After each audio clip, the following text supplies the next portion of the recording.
해와 달이 다하고 중생업이 다해도 우리는 둘이 아닌 불의의 진리, 이 나라 밝게 비춘 평화의 불, 남과 북이 하나 되길 소원하오며 무명 번뇌 모두 태운 모든 중생들 평화 열반 이루도록 발언하나이다.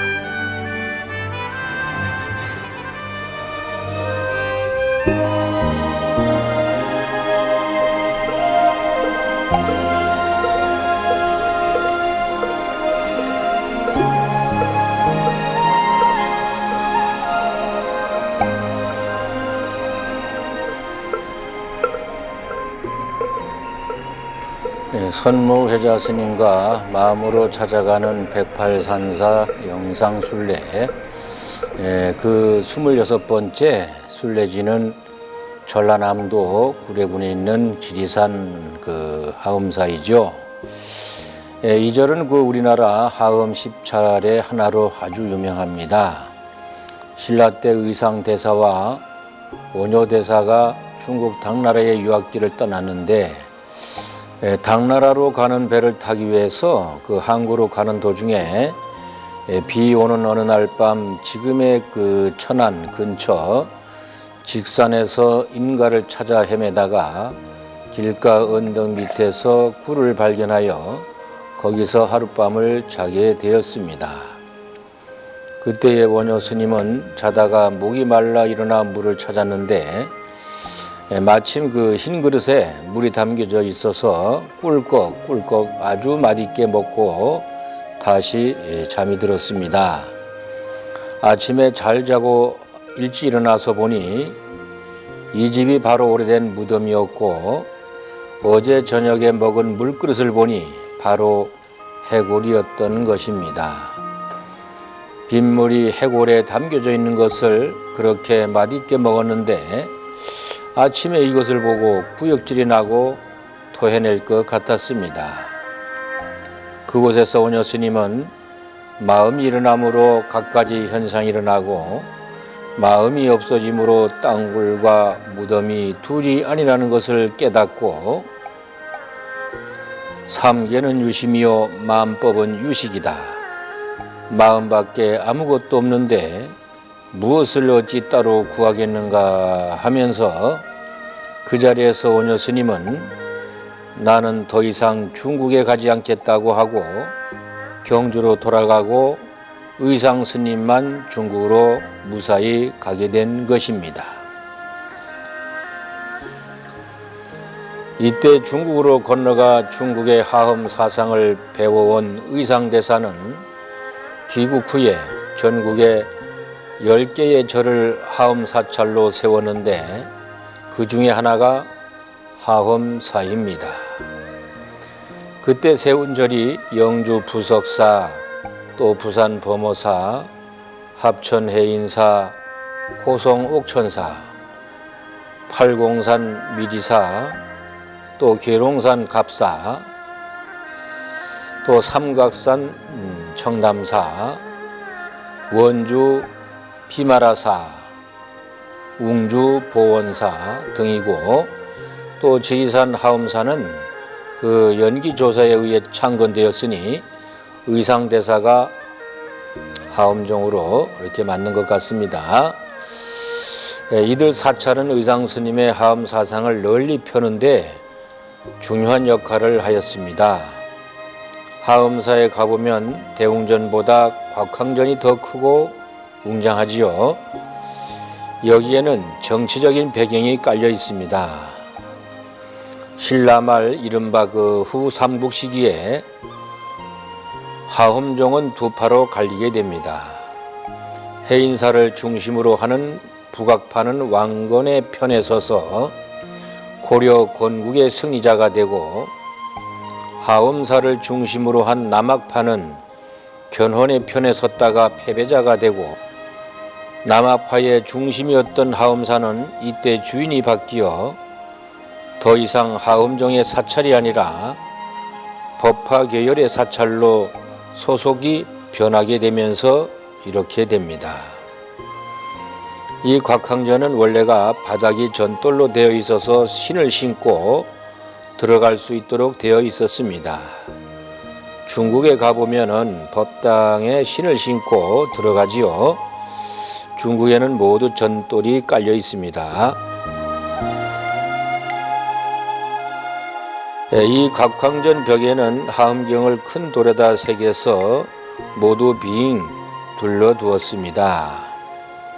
우리나라에서 유일한 석경이었고 매우 장엄했다고 생각됩니다. 그 석경이 그만 임진왜란 때 외놈들에 의해 모두 파괴되고 지금은 그 파편들만 모아놓았습니다. 곽황전 앞에 석등 또한 우리나라에서 가장 큰 석등이라고 합니다. 국보인데 우리나라 사찰 석등의 대부분은 이 석등을 본따서 제작하기도 하였습니다. 석등 앞에 서면 정말 웅장하다는 느낌이 듭니다.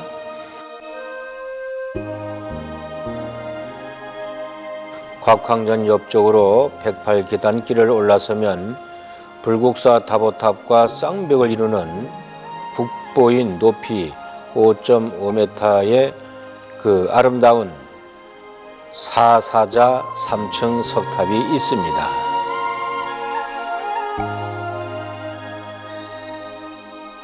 전망 좋은 곳에 자리한 이 탑은 그 사적기에 의하면 그 자장율사가 하엄사의 창건주인 연기조사의 효성을 기리기 위해 건립한 일종의 불사리 공양탑이라고 합니다.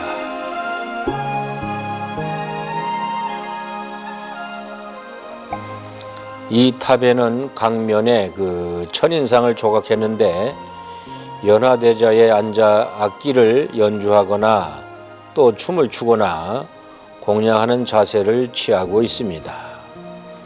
왼쪽에는 그 암수 두 쌍의 사자 네 마리가 탑을 머리 위에 이고 있는 모양이죠. 그 네 마리의 사자가 탑을 받치고 있는 가운데에는 합장하고 서 있는 스님상이 있는데 머리로 탑신을 받치지는 않았으나 그 위에 연화 무늬를 조각하여 천상임을 나타내고 있습니다. 네 마리의 사자에 둘러싸인 가운데에 있는 스님은 바로 연기조사의 어머니가 출가해서 비구니가 된 것이라고 합니다. 그리고 이 탑을 바라보며 한 스님이 탑 앞에서 석등을 머리에 이고 무릎을 꿇고 앉아서 차를 올리는 상이 있는데 이 스님이 하엄사를 창건한 연기조사라고 합니다. 연기조사는 효성이 매우 지극해서 출가해서도 어머니를 잊지 못하고 어머니에게 차공양을 올리는 모습이라고 합니다. 그래서 이 탑이 있는 곳을 효대라고 합니다. 누구나 어머니가 그립지 않은 사람이 있겠습니까? 이 스님도 14살에 출가해 얼마나 어머니가 보고 싶었던지 도선사 옆 개울에서 울기도 많이 울었습니다. 모두 다 어머니를 생각하며 또 어머니를 모시고 있는 분들도 다시 한번 어머니를 생각하시고 효도를 다하지 못하는 것을 참회하시고 더욱더 성심껏 부모님을 모시기를 바랍니다.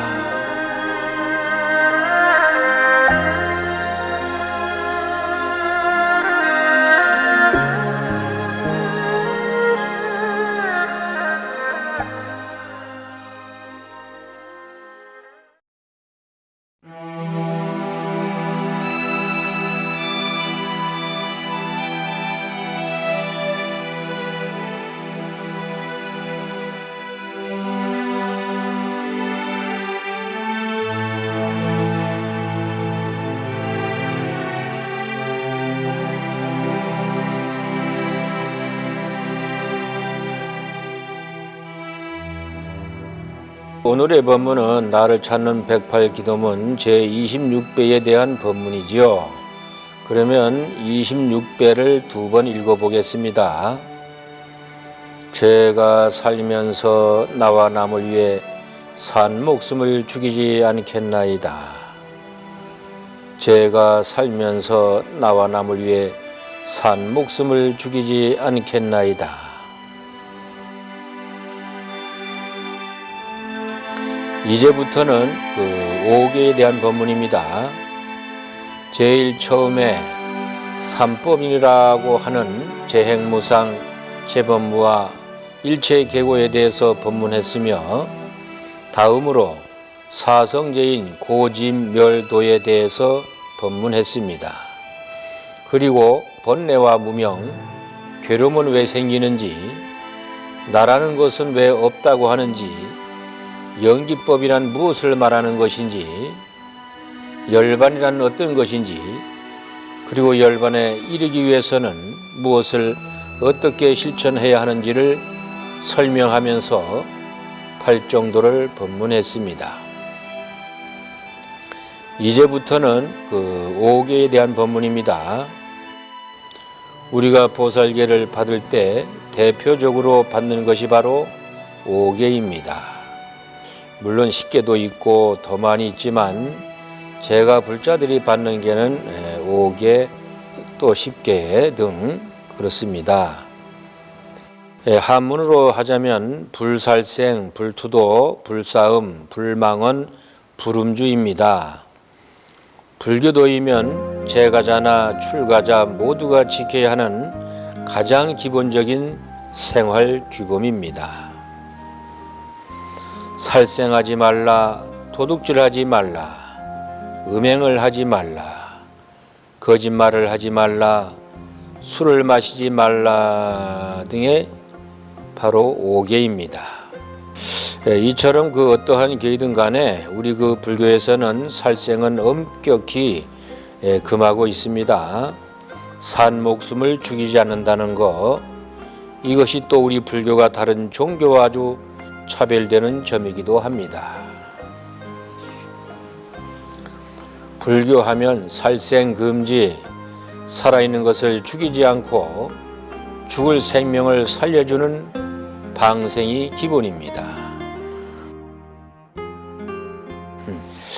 그러므로 해서 스님들은 육식을 하지 않고 생명을 죽인 것을 일절 사용하지 않는 불살생을 계율로 하는 것을 알고 계시죠?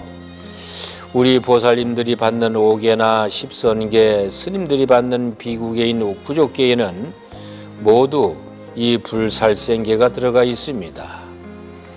살생을 하면 자비종자가 끊어져서 세세생생 명이 짧아지는 가보를 받으며 내 손에 죽은 모든 무리들이 세세생생 나를 쫓아다니며 내 몸을 해롭게 하며 목숨이 단명하는 모든 액난을 당하게 된다고 합니다. 자비종자라는 것은 바로 내 마음속에 있는 선한 생각, 남을 위하는 생각, 또 그 어려움을 도와주려는 생각, 또 연민의 마음, 불쌍히 여기는 생각, 남을 이해하려는 생각, 이런 것들이 바로 자비종자이고, 또 이런 종자가 마음속에 있으면 언젠가 성불할 수 있으나 이런 것이 씨를 말리고 없다면 세세생생 괴로움에 당한다는 것입니다. 가섭보살이 부처님께 여쭈었습니다. 세존이시여, 무엇 때문에 열애께서는 고기 먹는 것을 허락치 않으십니까? 하니 세존께서 말씀하셨습니다. 선남자여, 무릇 고기를 먹는 것은 대자비의 종자를 끊는 것이니라고 하였습니다. 부처님께서 직접 살생과 관련된 육식을 하면 성불할 수 있는 바탕이 없어진다는 말씀을 하신 것입니다. 소승불교의 계율이나 경전들에 보면 병이 났을 때를 제외하고는 고기를 먹지 말도록 하고 있거나 인연따라 공양받은 것이 아닌 스스로 고기를 찾아 먹는 것을 금하고 있는 등의 가르침들을 볼 수 있기도 하지만 대승불교의 경전들에 의하면 일체의 고기 먹는 것을 자비의 종자를 끊는 것이라 하여 금하고 있음을 볼 수 있습니다. 살생중재 금일 참여라는 것도 내가 모르게 그 산 목숨을 주겠다면 그것을 오늘 바로 참여하라는 것입니다. 세속법에 위반되는 살생이야 당연히 세속법에 구속되겠지만 우리 불교에서 이야기하는 살생은 아주 그 작은 생명이나 생물에게도 해당이 되는 이야기입니다. 우리는 인간으로 살아가면서 알게 모르게 얼마나 많은 다른 생명을 죽이는지 모릅니다. 집에 냉장고를 열어보면 멸치 송장, 칼치 송장, 소돼지 송장, 물고기 송장 등등이 가득하죠. 게다가 파, 시금치, 상추 등등 그 야채도 그 명을 거두어 우리가 먹는 것입니다. 인간이기에 어쩔 수 없지만 우리 불교인들은 언제나 미안하고 고맙다는 생각을 해야 합니다. 그리고 수시로 주기적으로 방생을 해야 합니다. 부처님께서 꼬살라고 기원정사에 계실 때 보시와 공양을 바치는데 진정 무엇을 위해 공양을 바치고 보시를 해야 하는지를 설하신 것이 있습니다. 그 장신이란 사람이 갖가지 동물과 음식을 준비해 놓고 부처님을 찾아와 조언을 구합니다. 그러자 부처님은 신에게 공양을 바치고 사람들에게 보시한다는 명목으로 살생을 저지르는 일은 복은커녕 죄만 지는 일이라고 설하십니다. 그리고 우리가 진정으로 공양해야 할 세 가지가 있으니 그것은 바로 부모와 처자와 출가 수행자라고 하시고 공양하는 방법은 공경하고 섬기며 정당하게 그 얻은 재물로 봉양하여 안락하게 해 주는 것이라고 하십니다.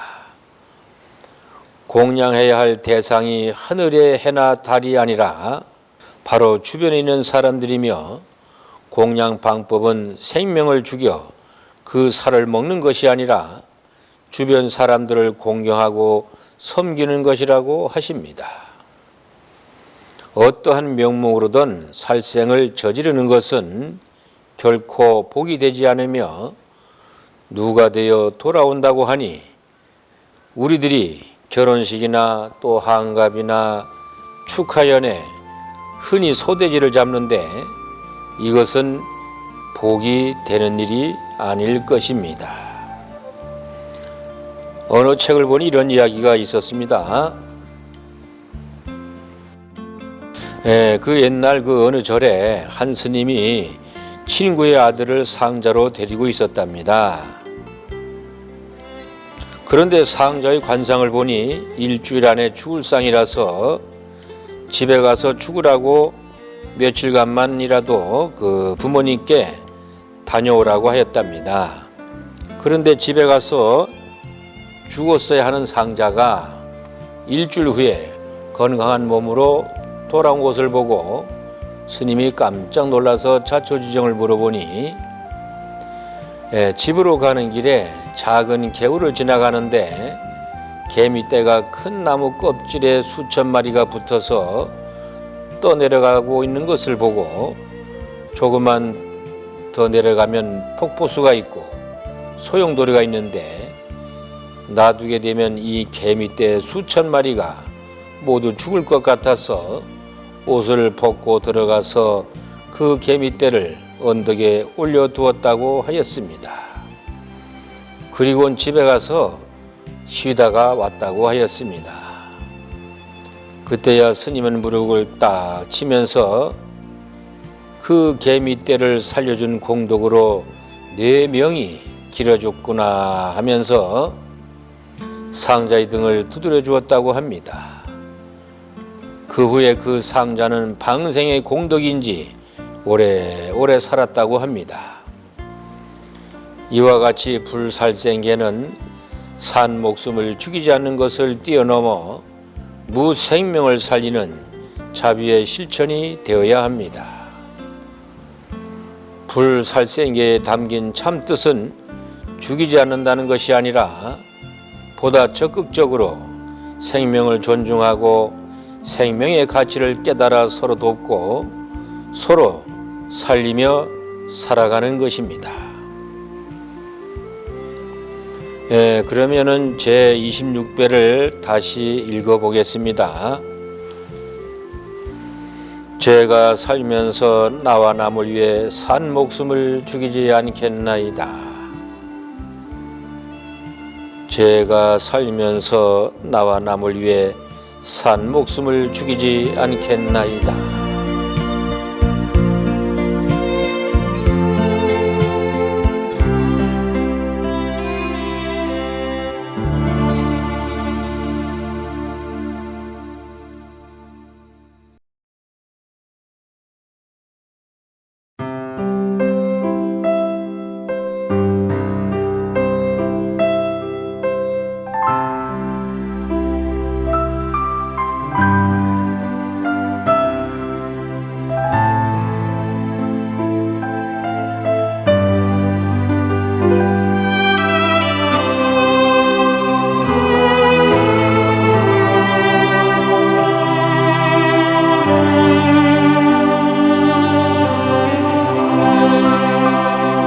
지혜로운 이는 늘 혼자서 갑니다. 세상을 살다 보면 모든 일에 근심 걱정과 괴로움이 따릅니다. 누군가를 좋아하게 되면 처음엔 그가 나를 좋아해주지 않아 괴롭고, 서로 좋아하게 되면 그리워 괴롭고, 나중엔 좋아하는 마음이 변할까 괴롭습니다. 그럴 때마다 명상을 하듯 이 구절을 떠올려 보세요. 소리에 놀라지 않는 사자와 같이, 그물에 걸리지 않는 바람과 같이, 흙탕물에 더럽히지 않는 연꽃과 같이 무소의 뿔처럼 혼자서 가라. 욕망과 함께 가면 늘 허기져 괴롭습니다. 애착과 함께 가면 늘 그것을 잃을까 조마조마합니다. 지혜로운 이는 그 무엇과도 함께 가지 않습니다. 무소의 뿔처럼 혼자서 갑니다.